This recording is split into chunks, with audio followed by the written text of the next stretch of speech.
Hello friends, आजच्या व्हिडिओमध्ये आपल्याला बँकिंग अवेअरनेस हा जो टॉपिक आहे जिल्हा मध्यवर्ती बँक या परीक्षेत विचारला जातो त्या धर्तीवर आपण आजच्या व्हिडिओमध्ये जास्तीत जास्त प्रश्न कव्हर करणार आहोत।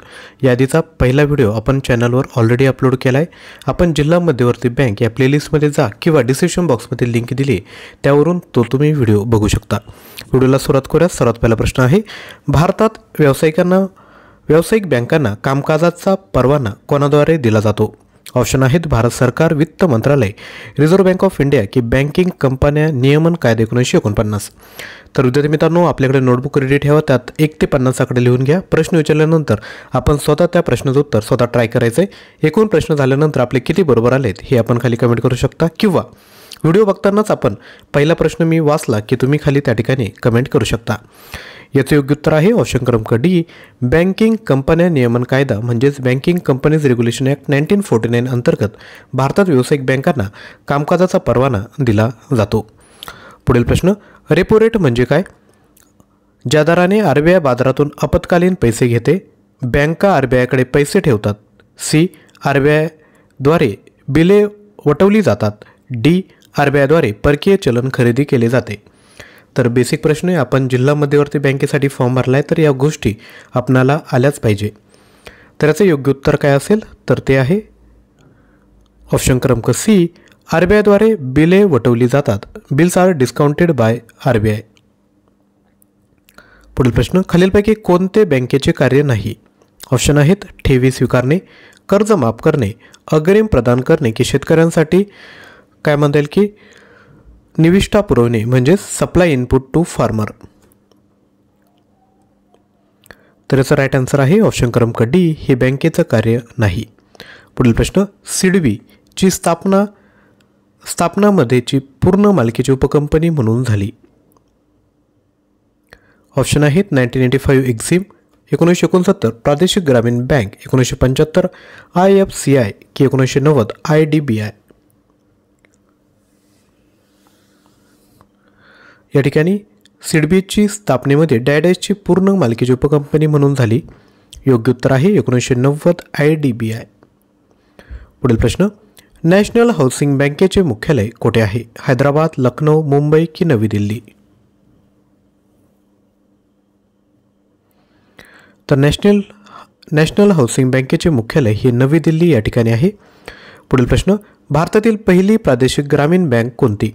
सौराष्ट्र ग्रामीण बँक, प्रथमा ग्रामीण बँक, पल्लवन ग्रामीण बँक की सप्तगिरी ग्रामीण बँक? सांगा, भारतातील पहिली प्रादेशिक ग्रामीण बँक कोणती आहे? तर राईट आन्सर आहे ऑप्शन क्रमांक बी, प्रथमा ग्रामीण बँक। तर विद्यार्थी मित्रांनो, जिल्हा मध्यवर्ती बँक भरतीसाठी 19,000 प्लस प्रश्न तयार केले आहेत। प्राईज आहे 499। यामध्ये तुम्हाला ऑनलाईन टेस्ट देखील भेटतील।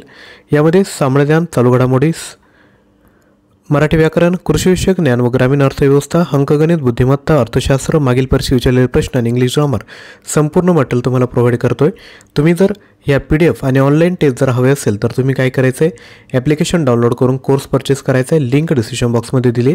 अजून काही आपले डाऊट असेल तर तुम्ही 93 56 25 60 37 यावर व्हॉट्सअप करू शकता। जर तुम्हाला गुगल ड्राईव्हचा ॲक्सेस पाहिजे असेल तर तुम्ही व्हॉट्सअप करा। जर तुम्हाला ॲप थ्रू परचेस करायचं असेल तर तुम्ही ॲप्लिकेशन थ्रू परचेस करण्याची लिंक डिस्क्रिप्शन बॉक्समध्ये दिली। जर आपल्याला पूर्ण मटेरियल नको आहे, फक्त ऑनलाईन प्रॅक्टिस करायची, कारण की एक्झाम ही तुमची ऑनलाईन स्वरूपात होणार आहे, त्यामुळे टायमर पाहिजे, बरोबर? त्या पर्टिक्युलर टायमर टेस्ट सॉल्व्ह होते की नाही हे जर प्रॅक्टिस करायची असेल तर 250 ऑनलाईन टेस्ट तुम्ही घेऊ शकता। 2500 प्लस प्रश्न आहेत। प्राईज आहे 249 रुपये। मल्टिपल अटेम्प्ट आहेत, म्हणजे तुम्ही बाकी कोणत्याही एक्झामला फॉर्म भरला असेल तर उपयोगी आहे। टायमर आहे आणि बाकी सर्व एक्झामला तुम्ही यूज करू शकता। यामध्ये काय काय भेटेल तर महाराष्ट्राचा भूगोल, भारतीय राज्यव्यवस्था, इतिहास, समाजसुधारक, अर्थव्यवस्था, सामान्य विज्ञान, इंग्लिश ग्रामर, ॲप्टिट्यूड प्रत्येकी 10 टेस्ट, मराठी व्याकरण, चालू घडामोडी बघू शकता। मराठी व्याकरणाचे 31 टेस्ट आहेत, चालू घडामोडीच्या 60, माहिती अधिकार 7, संगणकाच्या 12 आणि 100 टेस्ट, 100 प्रश्नांच्या 5 टेस्ट या ठिकाणी आपण तुम्हाला प्रोव्हाइड करत आहोत। तर दोन्ही कोर्स परचेस करण्याची लिंक डिस्क्रिप्शन बॉक्समध्ये दिली आहे। यानंतर पुढील प्रश्न, भारतातील नॉन शेड्यूल्ड बँकांबद्दल खालीलपैकी कोणते विधान सत्य आहे? 1, नॉन शेड्यूल्ड बँकेला आरबीआयकडे CRR राखण्याची आवश्यकता नाही। 2, तसेच ती LAF अंतर्गत आरबीआयकडून पैसे घेऊ शकत नाही। 3, आरबीआय कायदा 1934च्या तिसऱ्या अनुसूचीमध्ये नमूद केलेल्या बँका नॉन शेड्यूल्ड बँका आहेत. तर हे जे 3 विधान आहेत त्यापैकी सांगा 1 आणि 3 सत्य, 2 आणि 3 सत्य, 1 आणि 2 सत्य की सर्व सत्य आहेत. थोडा अवघड प्रश्न आहे, परंतु लक्षात असू द्या, डोळ्या खालून घाला. परीक्षेत जर असा प्रश्न विचारला तर नक्की त्या ठिकाणी तुम्हाला मदत होईल. तर याचं योग्य उत्तर आहे पर्याय ए, 1 आणि 3 हे सत्य विधान आहेत. पुढील प्रश्न बघूयात. भारतात शेड्यूल्ड बँक म्हणजे अशी बँक ए.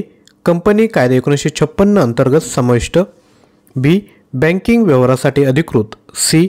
बँकिंग नियमन कायदा 1949 द्वारे नियंत्रित, डी.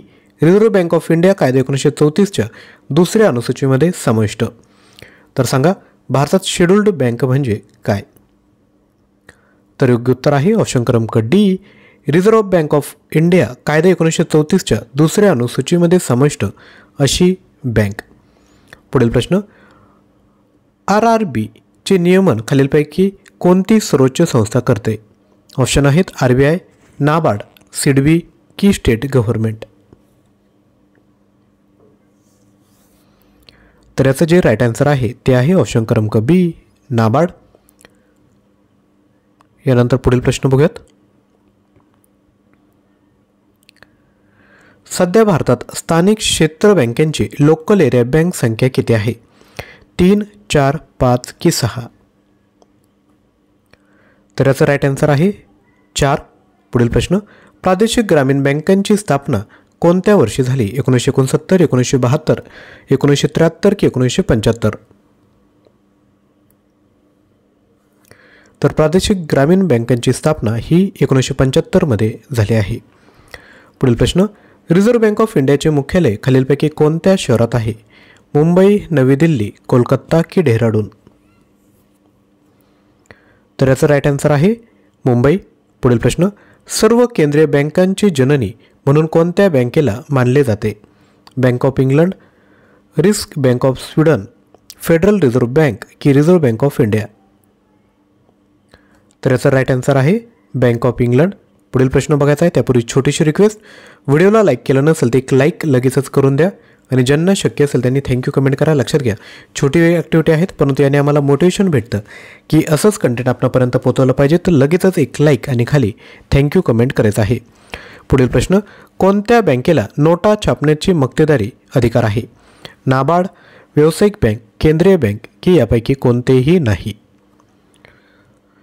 तर लक्षात घ्या जी आपली सेंट्रल बँक असते तिला नोटा छापण्याची मक्तेदारी आहे. पुढील प्रश्न. कोणत्या बँकेला अंतिम उपाययोजनेचा कर्जदार, लेंडर ऑफ लास्ट रिसॉर्ट म्हटले जाते? ऑप्शन आहेत व्यावसायिक बँक, कृषी बँक, औद्योगिक बँक की केंद्रीय बँक.